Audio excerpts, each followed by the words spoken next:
Time 15. 42320. 10 seconds. 5,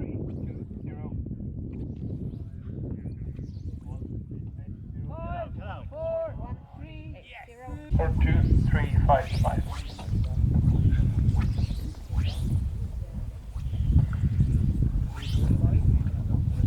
2365.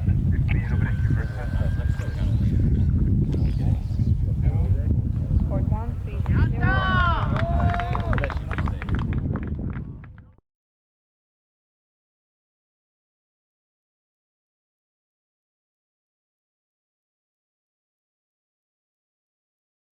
Tidligere trodde de fleste at fluestenger virket som fjær vi kunne spenne opp eller lade. Nå vet vi derimot at vektstangsprinsippet er den viktigste forklaringsmodellen. Det prosentuelle forholdet mellom vektstangsprinsippet og fjærprinsippet antas å være ca. 80-20. Her ser vi fjærprinsippet illustrert. Stanga er vertikalplassert før oppspenning, og snørets hode pluss en halvmeter skytelinje er utenfor stangtoppen. Stanga, eller fjæra, spennes godt opp før flua slippes. Vi ser at resultatet av et rent fjærbelastet kast er lite tilfredsstillende. Vi klarer ikke å skape tilstrekkelig hastighet til at snøret kan rulle ut og bukta kollapser underveis. I dette klippet kan det se ut som om fjæreffekten er større enn den i virkeligheten er, fordi kasteren uvilkårlig gir stanga noe rotasjon. Hadde vi satt stanga fast i et skrustykke, ville kastet blitt enda dårligere og fjæreffekten mer realistisk visualisert.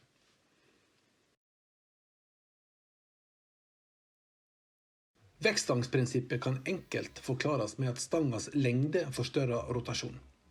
I praksis betyr dette at en kort og relativt rolig rotasjon i rotdelen av stanga gir en lengre og raskere bevegelse av stangtypen. Som nevnt utgjør vektstangsprinsippet 80-20 i forhold til fjærprinsippet. Her ser vi vektstangsprinsippet visualisert gjennom et kast uten dobbelttrekk. Samme snørlengde utenfor stangtoppen som for fjærprinsippsvisualiseringen. Husk at det er arbeidsvegen til stangtoppen og krafta som utvikles i fartsretningen, som avgjør hvilken hastighet lina får.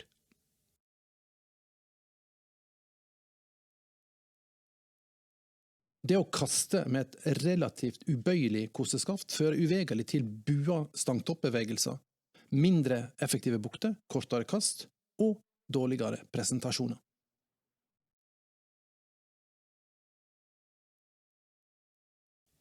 Det at en fluestang bøyer seg er likevel viktig.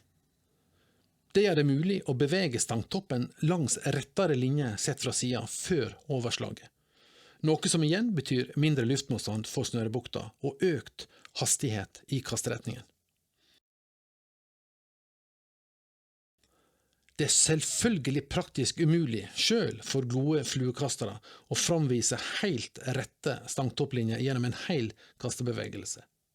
Alt etter kvaliteten på disse kastebevegelsene snakker vi om mer eller mindre konvekse, altså omvendt skålforma bua, der de beste kastene er nesten rettlinjer i de delene av bevegelsen der akselerasjonen og dermed også krafttilførselen er størst.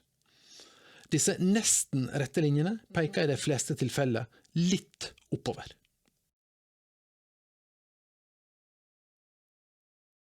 Når vi kaster med en normal og bøyelig fluestang, vil, som allerede nevnt, akselerasjonen først forsinkes mens stanga spennes opp, og så forsterkes. Det er denne bøyeligheten som fører til nevnte forsinkelse, og som også, gjennom fjæreffekten, påvirker den endelige hastigheten til stangtoppen med sine antatt 20% mot vektstangsprinsippets 80%. Dobbelttrekket handler ikke om det å øke fjæreffekten gjennom å spenne opp stanga mer, men om direkte å øke snørehastigheten.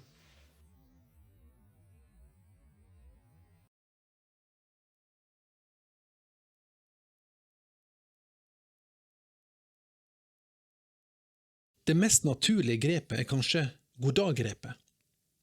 Det er bare å møte håndtaket som om du skal hilse høflig på en annen person, men Og det er viktig å understreke.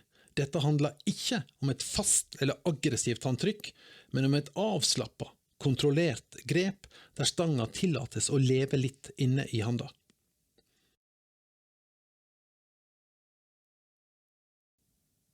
Dette er egentlig bare et goddag-grep der du roterer handa litt under 90 grader i tommelfingerretning, uten at håndtaket blir med på rotasjon.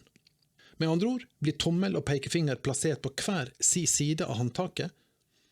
Også her må vi poengtere at grepet skal være avslappet, kontrollert, og at stanga tillates å leve litt inne i handa. Dette grepet er av en eller annen merkelig grunn det vanligste grepet i Mellom-Europa, men blir selvfølgelig også valgt av enkelte fluefiskere på våre trakter. Hovedgrunnen handler nok om at mange mener dette grepet gir bedre presisjonskontroll på korte og mellomlange kast. Jeg tror dette er en aldri så liten myte, og det som er helt sikkert, er at de to andre grepsalternativer gir bedre potensiale for tilpasset kraftbruk.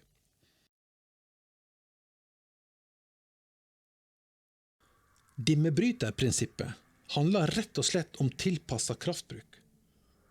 Om aldri å bruke mer kraft enn det som egentlig kreves gjennom en bevegelse. Gjennom translasjonsfasen bør grepet være så avslappet at det er like før stanga glir ut av handa. Men så må selvfølgelig krafta gradvis økes gjennom rotasjonsfasen og den første fasen av den kontrollerte stoppen, før den igjen minskes gjennom avslutninga, altså dempefasen av stoppen. Denne dempinga er samtidig en fortsettelse av rotasjonen i kastretningen, som også bidrar til økt hastighet på stangtoppen, og dermed også på lina.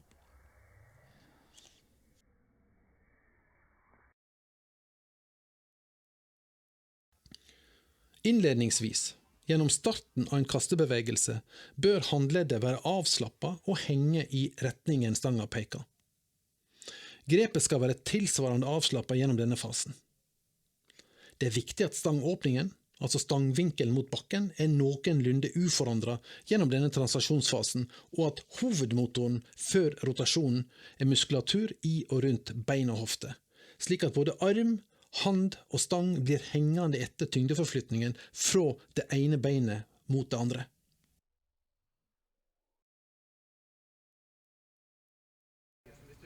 Gjennom rotasjon av stanga må grepet forsterkes for å kunne kontrollere økt motstand. Men det er likevel ikke snakk om å drepe håndtaket, bare om å kontrollere det vi også kaller overbrekket, fram mot den kontrollerte stoppen. Og så må vi understreke viktigheten av at rotasjonen ikke skal bråstoppes, og at den naturlige stoppen skal etterfølges av den allerede nevnte dempinga, som også blir en naturlig forlengelse av rotasjon.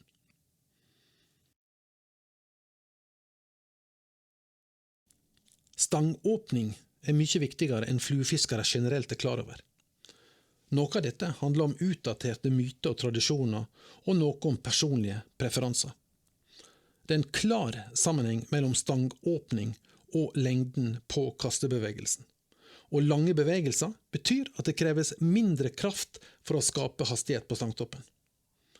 Glem de eldgamle og erkeengelske anbefalingene om at stanga skal beveges mellom klokka 11 og 1. Tenk heller på at åpnere stang og lengre bevegelser er mer effektiv bruk av kroppen, og at mindre kraft fører til mer kontroll og økt potensial for presisjon. Det må likevel understrekes at både stangåpning og bevegelseslengde må tilpasses antall meter snøre utenfor stangtoppen.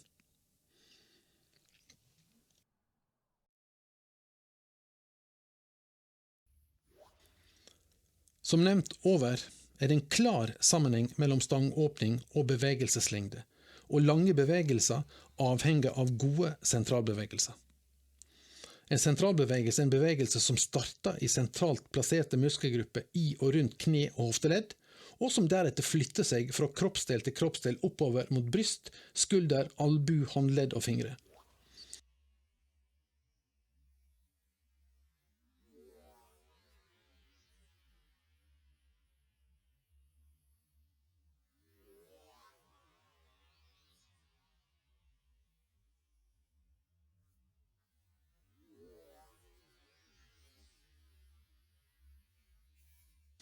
Det skal understrekes at sentralbevegelsen går begge veier, og også inkluderer det som skjer fra hofteleddet, gjennom kneleddet og ankeleddet og helt ut i tærne. En god sentralbevegelse kan tilpasses alle snørelengder, og vil gi kasteren bedre kontroll over både kastelengde og presisjon i nedlegget. Kontrasten er kasting, der en blir stående statisk og jamsides og kaste med bare armene, noe som fører til både kortere og mindre effektive kastebevegelser. Det må fremdeles understrekes at både stangåpning og bevegelseslengde alltid skal tilpasses antall meter snøre utenfor stangtoppen.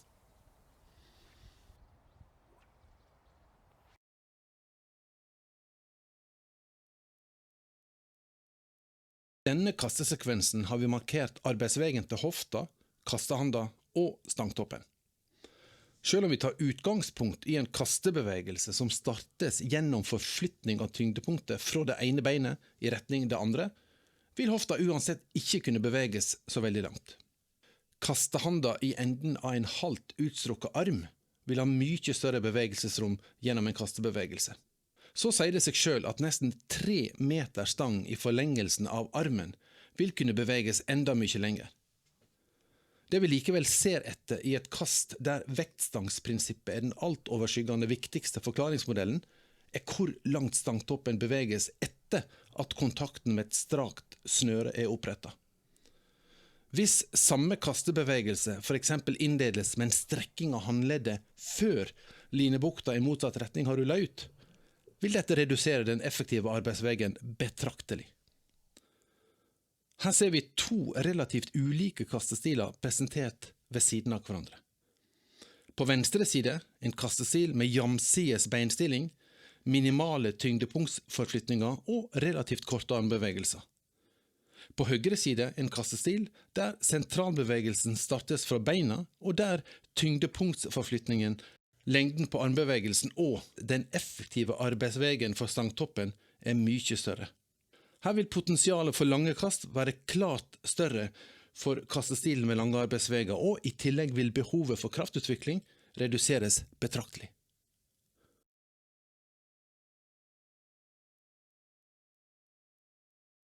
Det at en fluestang er bøyelig, kombinert med kastebevegelser dominert av jevne akselerasjoner, vil føre til at stangtoppen i deler av kastebevegelsen kan tegne relativt rette linjer. Relativt fordi en slik linje aldri er helt rett, men heller lett konveks, altså omvendt skålforma. Dette illustreres i dette kastet også av stangtopplinjene vi har tegnet inn. Vi ser at stangtopplinjene er mest rette i de fasene av kastet der akselerasjonen, og dermed også krafta på fluelina, er størst. Og vi ser at disse tilnærmet rette linjene er rettet oppover. Dette kastet er utført med et bokstavelig kosteskaft som ikke bøyes nevneverdig gjennom en kastebevegelse. Det er prinsipielt umulig å få denne stangtoppen til å tegne rette linje.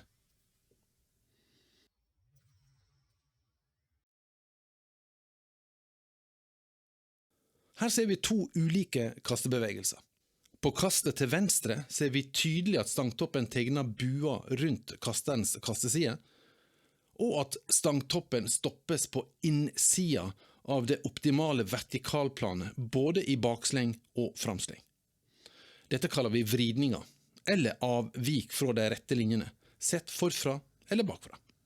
Bukter skapt av slike kastebevegelser vil aldri bli effektive. Kastet til høyre er mye nærmere den todimensjonale umuligheten, og her befinner både underarm, hand, stang og snøre seg i et tilnærmet vertikalplan gjennom både bakslenga og framslenga. Det er i utgangspunktet ingen prinsipielle forskjeller på det å kaste i et vertikalt plan og på å kaste i et mer skrått plan, men det er mye lettere å forholde seg til et plan som er vinkelrett på bakken, altså vertikalplanet.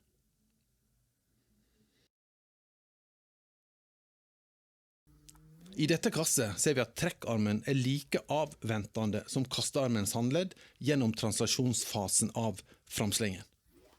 En viktig forutsetning for dette er at kastehanda har ligget helt rolig etter den kontrollerte oppremsingen av bakslengen og ventet til trekkhanda har kommet på besøk. Når så framslengen startes, flyttes hendene samtidig gjennom translasjonen, inntil begge befinner seg foran ansiktet, der rotasjonen startes samtidig som trekket. Denne timingen er viktig, fordi dobbelttrekket er mest effektivt når både kraften på snøret og snørehastigheten er størst. Dette skjer fra maks stangbøy til stanga er nesten rett. I bakslengen er det vanskeligere å være tilsvarende avventende ettersom de to hendene skal beveges delvis fra hverandre. Men prinsippet om samtidighet og synkronisering gjelder like fullt.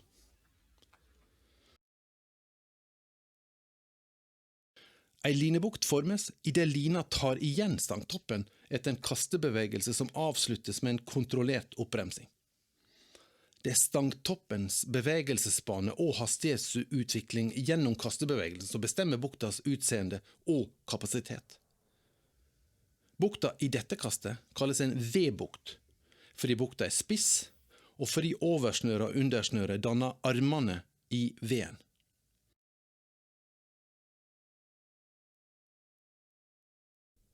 Vi har allerede nevnt dette med at lange bevegelser skaper økt potensiale for lengre kast.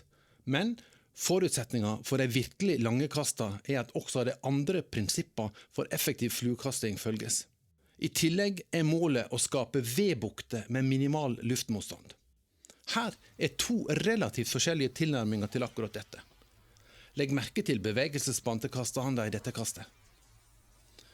Utgangspunktet er at handleddet skal tegne en så rett linje som mulig helt fram til avslutningen av rotasjonen. Gjennom rotasjonens siste del løftes så handa noen centimeter. På denne måten skapes en V-bukt som blir enda trangere, og som også parallell forskyves til et litt høyere plan. Begge deler bidrar til at kastelengda økes. I det andre kastet er utgangspunktet nøyaktig det samme. Kastehanda beveges like rettlinjer og like langt som i det første kasteksempelet, men i stedet for at handa løftes gjennom siste delen av rotasjonen, senkes den langt ned samtidig som rotasjonen forlenges, slik at buktas overrullingshastighet øker. Selv om denne V-bukta er mye åpnere, er selve spissen like spiss, og den økte overrullingshastigheten gjør at slike kast kan gå like langt som ett der handa løftes. For meg handler dempinga om å slippe opp grepet, for å frigjøre den delen av stanga som befinner seg nedenfor grepet mitt.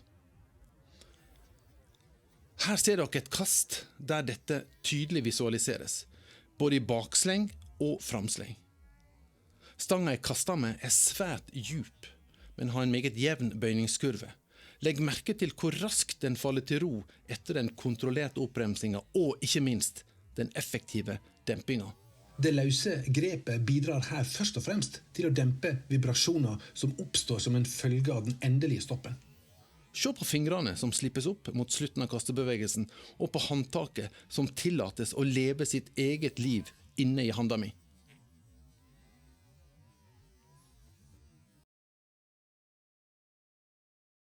Jevne akselerasjoner er nødvendige forutsetninger for gode bukter. En jevn akselerasjon er en bevegelse der hastigheten øker gradvis mer og mer fram mot en oppbremsing. Lengre kastebevegelser gjør akselerasjonene enklere å kontrollere, spesielt hvis en involverer hele kroppen gjennom sentralbevegelser som starter i beina, ruller gjennom kroppens kasteside og avsluttes med en rotasjon av handleddet. Uansett kastestil vil kastehanda være overgangen mellom menneske og fluestang, og det er lettere å forholde seg til akselerasjonen av handa enn av stangtoppen, spesielt fordi kastehanda skal gjennom de samme fasene som stanga. En innledende translasjon og en påfølgende rotasjon gjennom akselerasjonsfasen, og faktisk de samme to fasene gjennom oppbremsinga eller dempinga til handa blir stoppet. Her er det viktig å understreke at vi ikke lenger snakker om bråstopper i flugekasting, men om kontrollerte oppbremsinger. Her ser vi akselerasjonsfasen i en kastesekvens der det er likt tidsintervall mellom de ulike eksponeringene. Jo større avstand mellom to eksponeringer, jo større er hastigheten på stangtoppen, og her ser vi tydelig at hastigheten øker mer og mer fram mot oppbremsinga. Handa og stangtoppen akselereres jevnt, men forsiktig, gjennom transaksjonsfasen. Fasen der stanga bare dras etter kastehanda uten at den bøyes nevneverdig. Gjennom første del av rotasjonsfasen vil stangtoppens hastighet bremses litt opp, mens stanga bøyes, før den jevne akselerasjonen fortsetter. Den høyeste rotasjonshastigheten til stangbunnen oppstår i det stanga er mest bøyd. I dette øyeblikket vil hastigheten tilsvare en tenkt stangtopphastigheten en ville oppnådd hvis en kastet med et ubøyelig kosteskaft. Det er fra dette øyeblikket at den andre fordelen med en bøyelig stang materialiserer seg gjennom de omtrentlige 20% fjæreffekt som blir lagt på de like omtrentlige 80% vektstangseffekt, mens stanga retter seg ut. Vi har allerede snakket litt om oppbremsinga, og om at markerte bråstopper ikke er noe en bør strebe etter. Stanga vil faktisk rulle ut og slå over mer effektivt uten noen form for stopp, enn om vi markerer bråstopper mot slutten av en kastebevegelse. Likevel vil det beste være kontrollerte oppbremsinger og neddempinger, som begrenser oscillasjoner, altså opp- og nedbevegelser i stanga, og dermed også uhensiktsmessige bølgebevegelser i snøret.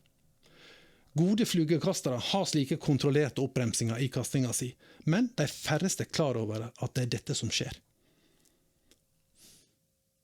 For at overgangene mellom ulike kastebevegelser skal bli så effektive som mulig, er vi avhengig av god timing.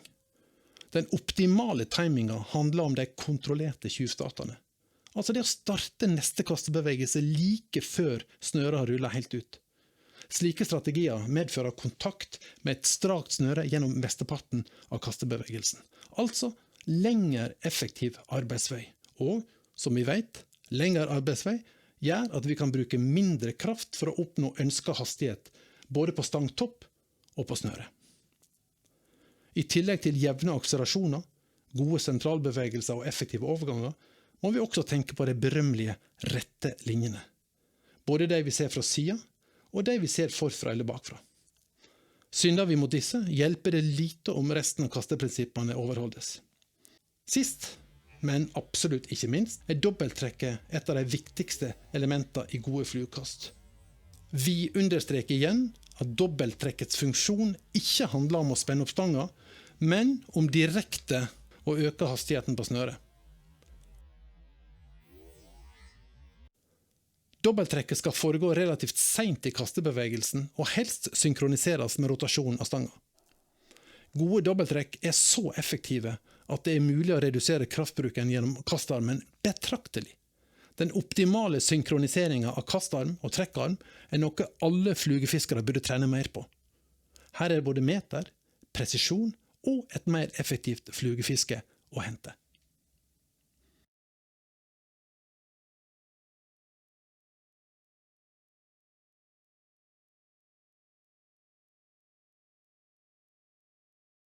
Når en kastebevegelse skal igangsettes, bør en være så avslappet som situasjonen tillater. Utgangsposisjonen tilpasses antall meter snøre som skal kontrolleres, for selv om vi mener at lange arbeidsveger er å foretrekke, er det unødvendig å overdrive ved korte snørelengder. Vi vil vise alternative posisjoner, vi understreker at dette er forslag og absolutt ikke fasiter. La grepet være løst, men kontrollert, og la håndleddet være avslappet hengende i motsatt retning av den forestående kastebevegelsen. Tyngda bør alltid være over det beinet som er nærmest snøret i forkant av en ny kastebevegelse.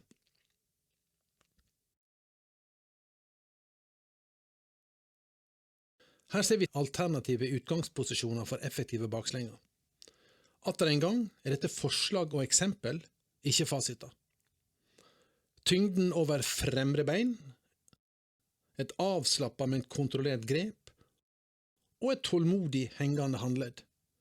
Posisjoner som gjør det mulig å starte bakslengen gjennom bruk av muskler rundt kne og hofteledd for gode og effektive sentralbevegelser.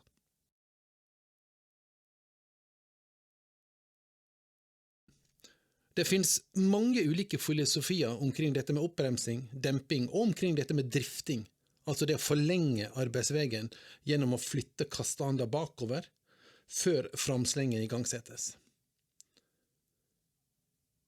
Vi mener det enkleste og mest effektive at den endelige stoppen etter oppbremsinga og dempinga tilnærmet identisk med utgangsposisjon for framslengen.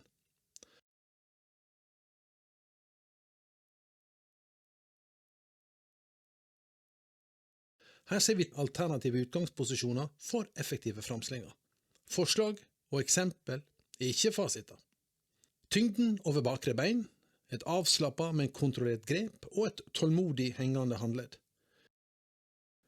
Også i overgangen mellom framsleng og baksleng mener vi at det enkleste og mest effektive at den endelige stoppen etter oppbremsinga og dempinga tilnærmet identisk med utgangsposisjon for neste baksleng.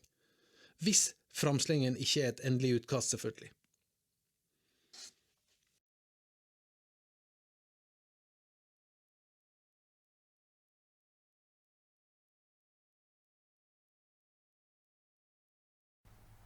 En tai chi, eller slow-mo, versjon av bakslengen, vil selvfølgelig innebære en bevegelse der de ulike fasene overdrives og forsterkes i forhold til en mer virkelighetsnær og akselerert bevegelse.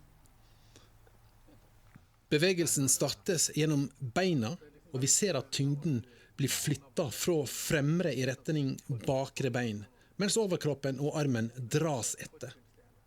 Mesteparten av translasjonsfasen kan dermed gjennomføres uten aktiv bruk av muskler rundt skulder, albu, håndledd.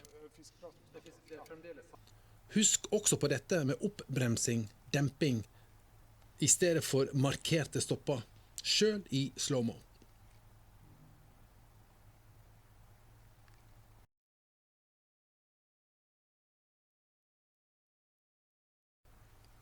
Også for framslengen vil en tai chi eller slow-mo-versjon selvfølgelig innebære en bevegelse der de ulike fasene overdrives og forsterkes i forhold til virkeligheten.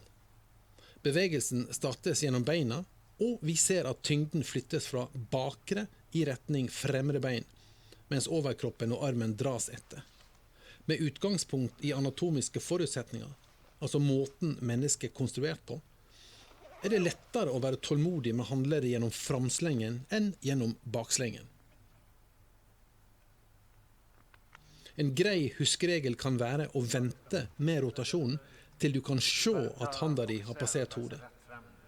Selv med slow-mo-hastighet skal du tenke på å unngå markering av en stopp, men heller fokusere på den allerede nevnte dempinga.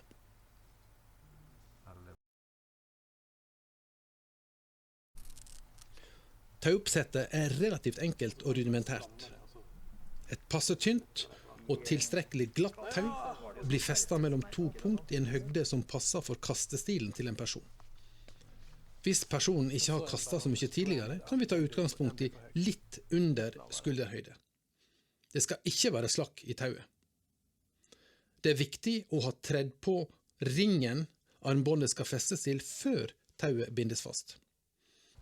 En enklere variant trenger bare ett festepunkt bak personen som skal kaste, og hjelp av en makker som holder i andre enden.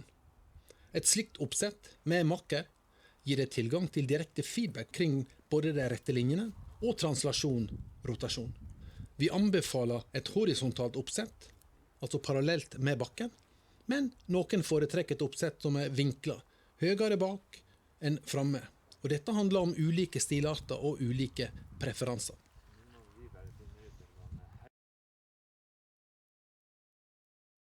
Når vi kaster i tauoppsett, har vi samme prinsipielle utgangspunkt som når vi kaster fritt uten tau. En tai chi-versjon av en baksleng i tau vil i tillegg kreve ekstra oppmerksomhet omkring rette linjer fra siden og sett forfra eller bakfra. Kjenn etter at friksjonen mellom ring og tau blir så liten som mulig.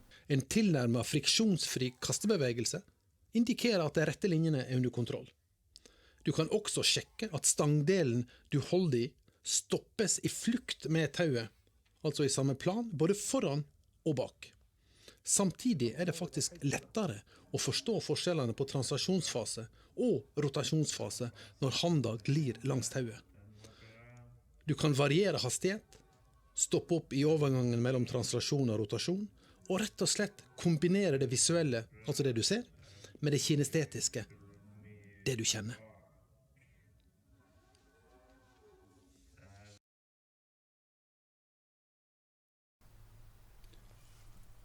Vi går fra slow-mo til virkelige kastebevegelser. Fremdeles bare med stangbunnen og uten snøre. Slapp av så godt som mulig mens du beveger kroppen og armen. Grepet løst, men kontrollert. Bevegelsene blir startet gjennom å flytte tyngden fra ett bein i retning det andre, mens overkroppen og kastearmen bare henger etter. Vi kombinerer både bak- og framslenger og simulerer en rytme der vi har tid til å vente mens et imaginært snøre skal rulle ut, før neste sleng startes. Kjenn etter at friksjonen mot tauet er så liten som mulig. Prøv av og til å se på hånda som beveger seg, og på tauet den beveges langs. Du kan også lytte til lyden av ringen som beveger seg langs tauet. Du kan høre den jevne akselerasjonen bygge seg opp. Den allerede omtalte zappa, som er den auditive definisjonen av en jevn akselerasjon med en påfølgende oppbremsing og demping. Det er fremdeles viktig å sjekke hvor stanga peker etter hver oppbremsing. Gjennom bruk av video i sakte kino ser man i tillegg hvordan stanga beveges mellom ytterpunkter, og kan justere ut fra det en ser. Tenk på dette med en tydelig translasjon på minimum 4-5 cm som innledning til hver kastebevegelse, før rotasjon tar over.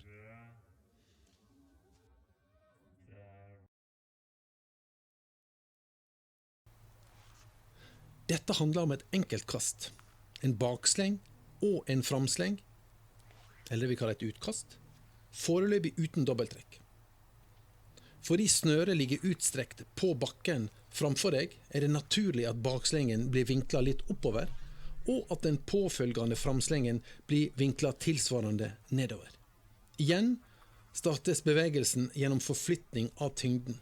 I bakslengen fra fremre i retning bakre bein, mens overkropp og kastearm henger etter bevegelsen før armen og handa gradvis involveres mer og mer. Bruk så lite kraft som mulig, men ha likevel fokus på en jevn og kontrollert akselerasjon, med en kontrollert oppbremsing, demping, gjennom slutten av rotasjonsfasen. Selv om du starter forsiktig, er det avgjørende viktig at hastigheten øker gradvis mer og mer gjennom kastebevegelsen. Når du har gjennomført oppbremsingen, dempingen av bakslengsbevegelsen, vil overgangen handle om å vente og å time. Kjenn at du bruker lite kraft, men også at du har kontroll over den jevne akselerasjonen, den såkalte zappaen. Pass på at bukta ruller helt ut før den lander mjukt og kontrollert på bakken.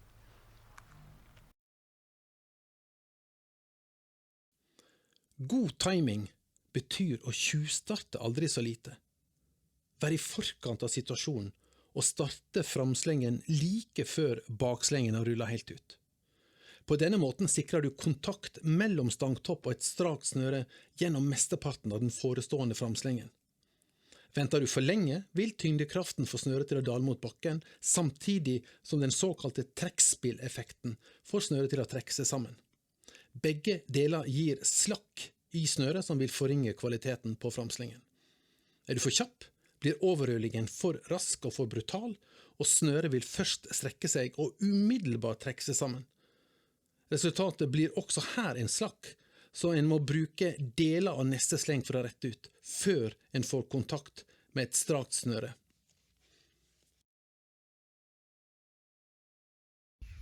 Den naturlige feilen de fleste sliter med i forhold til de rette linjene sett forfra, er at en tegner bua rundt kroppens kasteside, i stedet for å kaste i ett og samme plan. Her ser vi kasting der disse buene er tydelige, spesielt gjennom avslutningen av bakslengen. I stedet for at stanga peker rett bakover, ser vi at den peker skrått inn bak kasteren. Den riktige kontrasten ser vi på dette kastet, der stanga hele tiden befinner seg i ett og samme plan.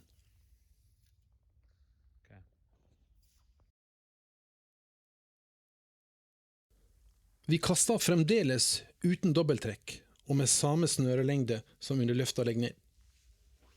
Vi tenker på de gode og jevne akselerasjonene, på de effektive sentralbevegelsene som igangsettes gjennom tyngdeoverføringen i beina, på at vi kun bruker et nødvendig minimum av kraft både når det gjelder grep og kastebevegelsen. Kjenn at den innledende translasjonen fungerer slik at stanga henger etter kastebevegelsen uten store vinkelendringer gjennom de første centimeterne av kastebevegelsen før rotasjonen igangsettes. Tenk også på at oppbremsinga ikke handler om bråstopper, men om kontrollerte dempinger.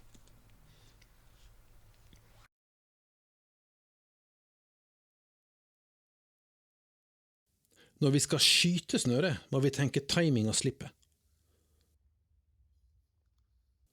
Tenk at du slipper snøret omtrent i det øyeblikket stanga retter seg ut. Dette handler ikke om at du skal kunne se at denne utretningen er et faktum, men at du gradvis skal kjenne etter når det er naturlig å slippe. Du gjør egentlig bare akkurat det samme som du gjorde under forrige øvelse, men slipper snøret i utkastet og skyter noen meter snøret. Dra inn disse meterne og gjenta til du kjenner at du begynner å få kontroll over både kastebevegelsen og skytinga. Du skal ikke tenke på å ta i ekstra for å skyte, men heller fokusere på å bruke så lite kraft som mulig og la slipptidspunktet bli den viktigste fasen for denne øvelsen.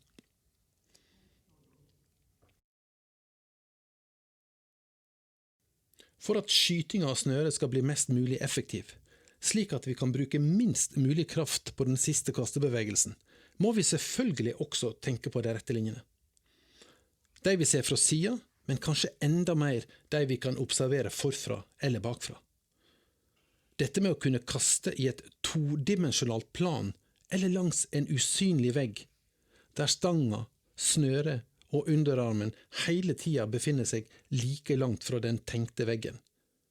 Optimalisere retningen på og redusere luftmotstanden mot snøret. Alt for mange tar i alt for mye gjennom utkastbevegelsen. Og det å ta i for mye øker sjansene for å vri, noe som igjen betyr at en bruker for masse kraft på å kaste kortere enn det en ville kastet uten å ta i.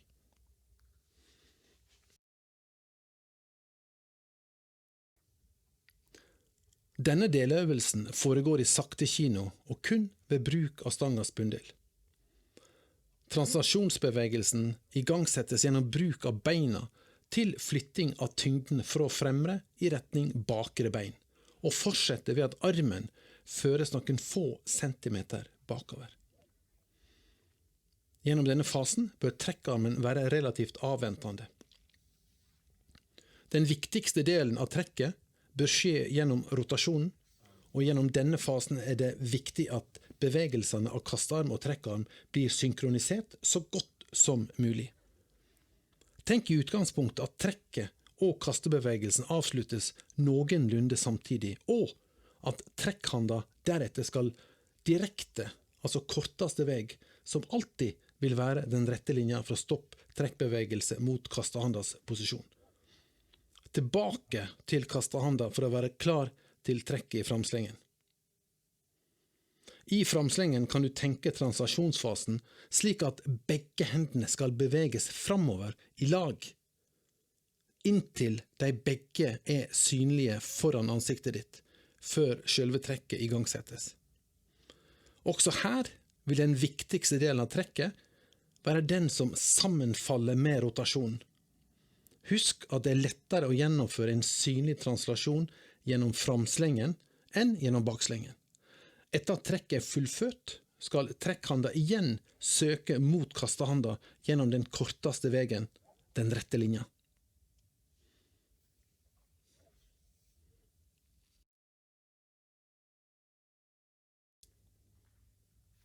Vi gjør akkurat det samme gjennom denne øvelsen som vi gjorde under den forrige.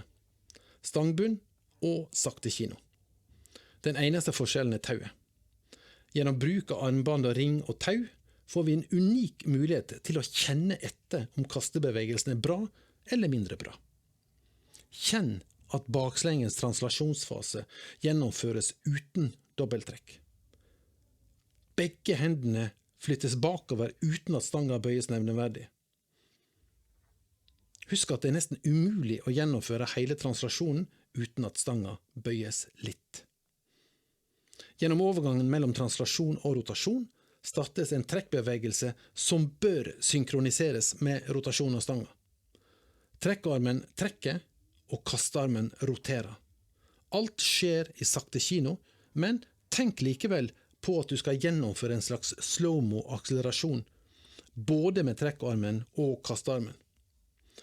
Etter at bakslengen er avsluttet, la du kastehanda vente på at trekkhanda finner tilbake igjen til sin plass ved siden av kastehanda, i påvente av igangsetting av framslengen. Gjennom framslengen repeteres de samme fasene. Husk, la de to hendene beveges relativt samtidig ved siden av hverandre, inntil begge har passert ansiktet før rotasjonen og trekket gjennomføres synkront.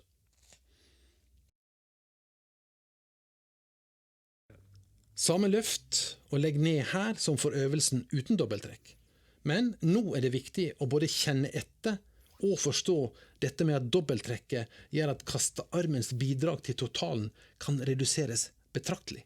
Kjenn hvor effektivt et godt timet dobbelttrekk er, og kjenn både at grepet blir mer avslappet og at kraftbruken i kastesida roes ned. Enda en gang. Synkroniser trekket med rotasjonen av stanga, og tenk hele tiden på at dobbelttrekkets funksjon ikke er å spenne opp stanga ytterligere, men å direkte øke snørehastigheten. Vær tålmodig, vær avslappet, bruk så lite kraft som mulig, la bevegelsene flyte, og vent med dobbelttrekket til overgangen mellom translasjon og rotasjon.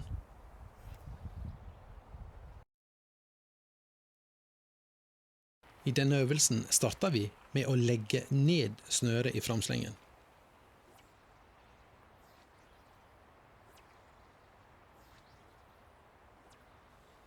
Og så går vi gradvis over til kontinuerlige blindslenger. Også her vil det etter hvert føles helt naturlig å gå over til kontinuerlige blindslenger med dobbelttrekk. Her må vi understreke at hvis ting går i ball, er det bare å legge ned snøret framfor deg, og så starte på nytt igjen. Dette er en prosess som handler om å prøve så godt som mulig å slappe av i både hode og kropp, slik at bevegelsene blir naturlige, flytende, kontrollerte, og slik at kraftbruken blir tilpasset det arbeidet som blir krevd, men ikke mer kraft enn det.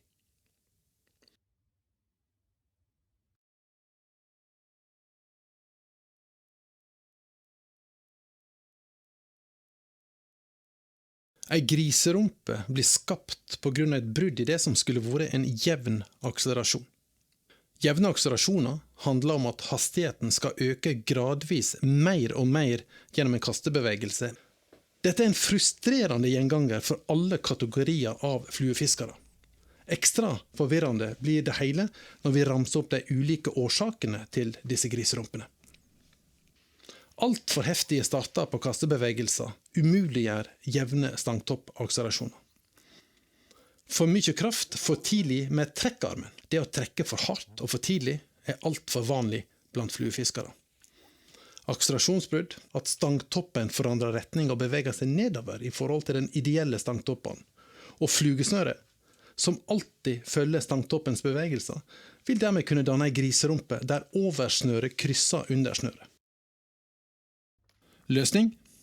Du skal forlenge kastebevegelsen for å kunne redusere kraftbruken. Tenk heilkroppslig sentralbevegelse med det ene beinet framfor det andre. Tenk på at trekkhanda alltid skal opp til snella i forkant av neste kastebevegelse. Da har du mye bedre tid til å utføre gode og effektive dobbelttrekk. La trekkhanda og kastehanda beveges synkront og samtidig gjennom translasjonsfasen, og la rotasjonsfasen være startskuddet for at trekket og håndleddsoverbrekket skjer samtidig mot slutten av kastebevegelsen. Lær deg å kjenne etter når kontakten mellom stangtopp og strak line blir opprettet. De optimale overgangene handler om de små tjuvstartene, altså det å flytte tyngden fra det ene beinet i retning det andre, og la armen og stanga bli med på forflytninga, men uten at stangvinkelen blir endret.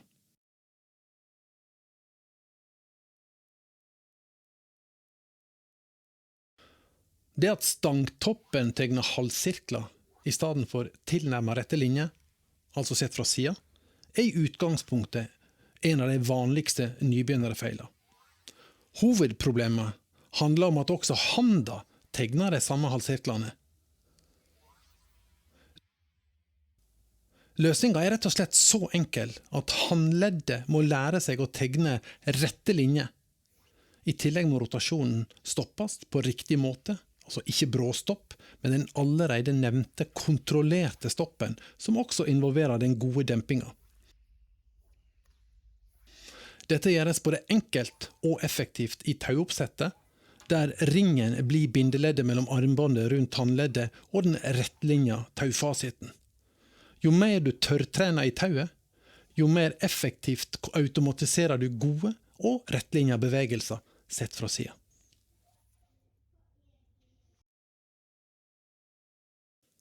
Vridninga. Det at stanga forlater det ideelle kasteplanet slik at stangtoppen tegner bua rundt kasteren, i stedet for de rette linjene sett forfra eller bakfra, er et kasteproblem som ikke bare ferske nybegynnere sliter med. Selv erfarne fluefiskere kan ha automatisert kastebevegelser som medfører avvik fra det jeg liker å kalle den todimensjonale umuligheten. Det er tilnærmet umulig for et menneske å kaste slik at både underarm, handledd, stang og line hele tida befinner seg i ett og samme plan. Men det er viktig å trene på å komme så nær denne umuligheten som mulig. Igjen vil tauoppsettet være den klart mest effektive måten å trene på. Først ved å minimere friksjonen mellom ring og tau, og dernest ved å kontrollere at stanga du holder i, peker i riktig retning etter en stopp. Hvis handleddet, altså der armbåndet sitter, tegner rette linje sett forfra eller bakfra, og stanga peker i samme retninger som tauet etter at den har stoppet, er dette måten å automatisere gode kastebevegelser på. Det er i prinsippet det samme om en velger å kaste i et vertikalplan, altså en usynlig vegg som står vinkelrett på bakken, eller i et skråplan. Men det er klart enklere å forholde seg til vertikalplanet.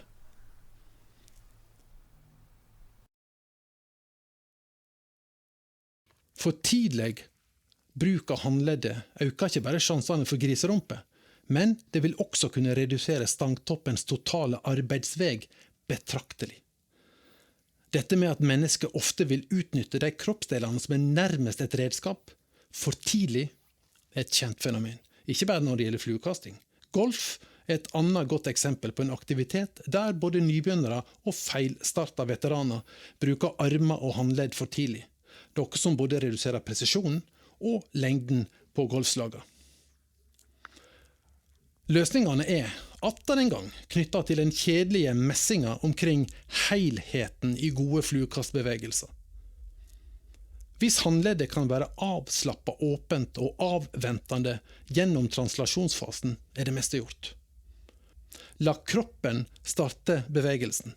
La deretter sentralbevegelsen gli gjennom kroppen via hofte, bryst, skulder, albu og, til sist, håndleddet. Jobb med detaljene i tauoppsettet og overfør det du kjenner der til det å kaste med linelengde du har god kontroll over. Bruk lite kraft og kjenn at håndleddet og dobbelttrekket synkronisert avslutter hver eneste kastebevegelse.